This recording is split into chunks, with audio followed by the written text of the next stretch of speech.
ദോഷങ്ങളിൽ ഏറ്റവും വലുത് പിതൃദോഷമാണ്.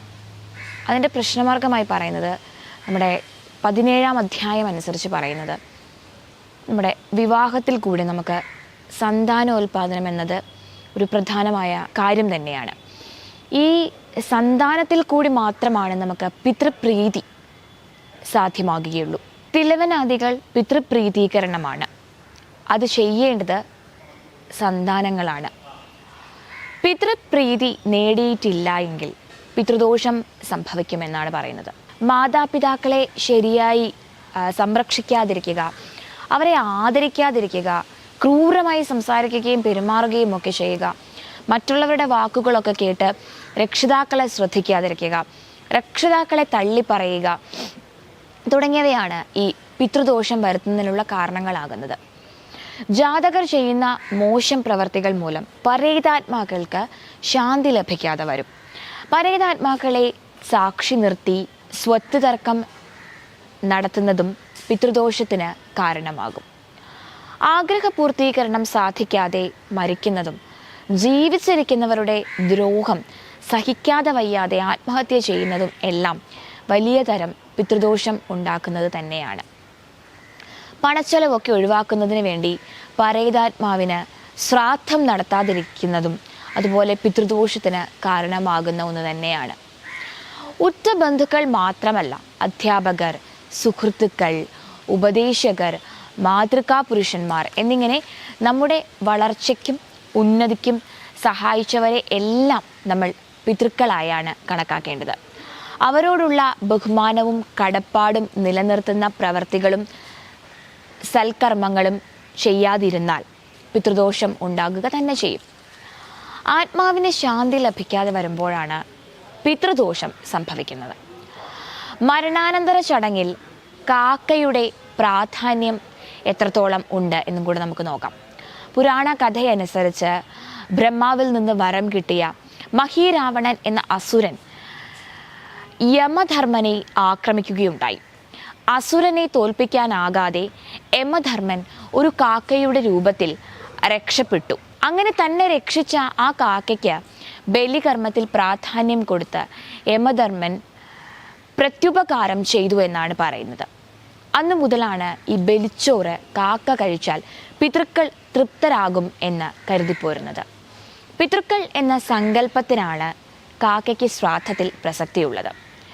ബലിച്ചോറ് കാക്ക എടുക്കാത്ത പക്ഷം അത് ഒഴുക്കുവെള്ളത്തിൽ ഒഴുക്കാവുന്നതാണ്. ഇനി നമുക്ക് ഇതിൽ എള്ളിൻ്റെ പ്രാധാന്യം നോക്കാം. കാക്കയ്ക്കും എള്ളിനും നിറം കറുപ്പാണ്. ഇത് രണ്ടും ഇരുട്ടിൻ്റെ പ്രതീകമാണ്. ഇരുട്ടിൽ നിന്ന് വെളിച്ചമേകുന്ന പുനർജന്മത്തിലേക്കുള്ള യാത്രയാണ് ഇത് സൂചിപ്പിക്കുന്നത്. എള്ള് വെള്ളത്തിൽ നൽകിയാൽ പിതൃക്കൾക്കും അഗ്നിയിൽ ദേവതകൾക്കും തൃപ്തിയടയും. അതിൽ അടങ്ങിയിരിക്കുന്ന എണ്ണ പ്രാണനാണ്. മനസാ വാച കർമ്മണ ചെയ്യുന്ന സർവപാപങ്ങളും നശിപ്പിക്കുന്നതിനായി എള്ളിന് കഴിയും എന്നാണ് പറയുന്നത്. കറുത്ത എള്ളാണ് പിതൃകർമ്മത്തിന് ഉത്തമം. ദർഭയുടെ പ്രാധാന്യം നമുക്ക് നോക്കാം. സൃഷ്ടിസ്ഥിതി സംഹാരമൂർത്തികൾ ദർഭയിൽ കുടികൊള്ളുന്നു എന്നാണ് പറയുന്നത്. മൂലഭാഗത്ത് ബ്രഹ്മാവും മധ്യത്തിൽ വിഷ്ണുവും തുമ്പിൽ പരമശിവനും കുടികൊള്ളുന്നു. 3 ദർഭ കൂട്ടിക്കെട്ടുന്നതിന് വളരെ പ്രാധാന്യമുണ്ട്. സൂര്യമണ്ഡലം, സോമമണ്ഡലം, അഗ്നിമണ്ഡലം എന്നിവയുടെ ചേർച്ചയാണ് അത്. ത്രിമൂർത്തി സാന്നിധ്യമുള്ളതുകൊണ്ട് ഒരിക്കലും അത് അശുദ്ധം ആകുകയും ഇല്ല. ഇനി നമുക്ക് പവിത്രത്തിൻ്റെ പ്രാധാന്യം നോക്കാം. ദർഭ കൊണ്ടുള്ള മോതിരത്തെയാണ് നാം പവിത്രം എന്ന് പറയുന്നത്. അത് ധരിക്കുന്നത് കൊണ്ട് ആയുസ്, ശക്തി, ഈശ്വരാധീനം, സമൃദ്ധി എന്നിവയൊക്കെ നമുക്ക് ലഭിക്കുന്നു എന്നാണ് പറയുന്നത്. കൂർച്ചം എന്നാൽ എന്ത്? 3 ദർഭ കൂട്ടിക്കെട്ടുന്നതാണ് കൂർച്ചം എന്ന് പറയുന്നത്. അവ ഓരോന്നും ഞാൻ നേരത്തെ പറഞ്ഞ പോലെ തന്നെ സൂര്യമണ്ഡലം, സേവമണ്ഡലം, അഗ്നിമണ്ഡലം എന്നിങ്ങനെയാണ് അതിനെ കൽപ്പിച്ചിരിക്കുന്നത്.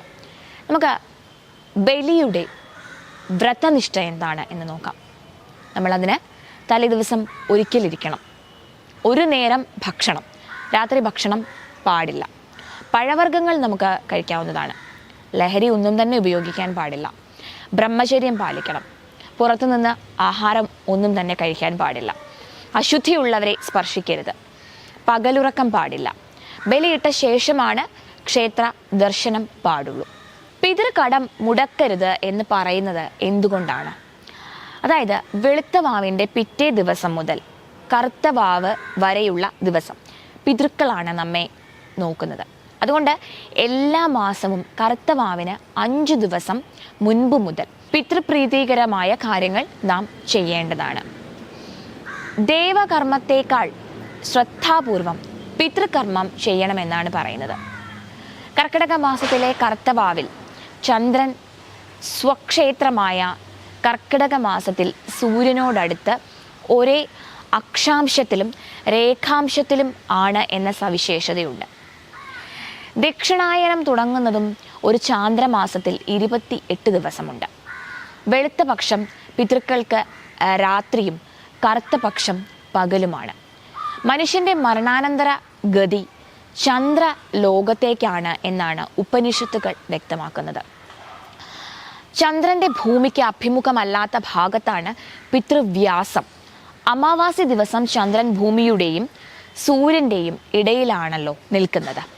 അപ്പോൾ പിതൃക്കൾ സൂര്യരശ്മിയേറ്റ് നിർവൃതി അടയുന്നു എന്ന് കൂർമ്മപുരാണം പറയുന്നു. പിതൃക്കളുടെ മധ്യാഹ്നം നമ്മുടെ അമാവാസിയിൽ ആയതിനാൽ അവർക്ക് നൽകുന്ന ബലിയും മറ്റ് ദേവസാന്നിധ്യത്തെ സന്തുഷ്ടമാക്കുന്ന ദിവസമാണ് അമാവാസികൾ, പ്രത്യേകിച്ച് കർക്കിടക അമാവാസി. മേടം കഴിഞ്ഞ് 4-ാം മാസമാണ് കർക്കിടകം. കലിയുഗ രാശിയുമാണ്.